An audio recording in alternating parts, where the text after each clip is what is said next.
हे चालल्यात माझ्या घरचे डबे. मलाच पार्सल होता ना. आज बनवलेली खिचडी, खिचडीच्या बरोबर अंडी तळायचा विचार होता माझा. अंडी पण बॉईल करून तळायचा विचार होता, म्हणजे साधी अंडी खायची इच्छा नव्हती.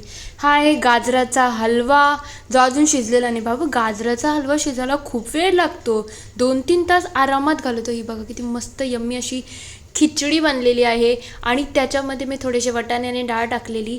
याच्याबरोबर गरम गरम खिचडीच्या बरोबर थोडाफार काही असला ना तरीही स्वर्ग सुख लागतं खरं बोललं तर. आणि त्याच्याबरोबर अंडी, आणि अशी थोडीशी मसाल्यावाली अंडी तर अजून भारी लागतात. कधीतरी ट्राय करा फक्त मसाला घेऊन. हे खरंच खूप यम्मी कॉम्बिनेशन आहे आणि खूप कम्फर्टिंगसुद्धा आहे. हे सगळं झाल्यानंतर पुन्हा तो गाजराचा हलवा मी शिजवायला बसलेला. देवा, यांनी खरंच 2-3 तास घालवलं माझं. मी जवळच त्याच्या पहिल्यापासून ह्यो गाजराचा हलवा अख्खा घर आवरून झाला माझा, पण शिजता शिजत नव्हतं रे बाबा. पक्का किचकिच आहे.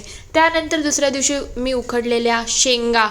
बाबा, सीज़न है, सीज़न में सब कुछ खाना पड़ता है. ज्या दिवशी मी अंडी नाही खात त्या दिवशी मी शेंगांवरती आणि बटाट्यावरती येतात. बाबा, थोडासा तर गेन व्हायला पाहिजे अशावरती पण आहे मी, कारण की अंगाला तर काही लागत नाही अख्खी दुनिया खाऊन पण. जेनेटिक्स आहे बाबा.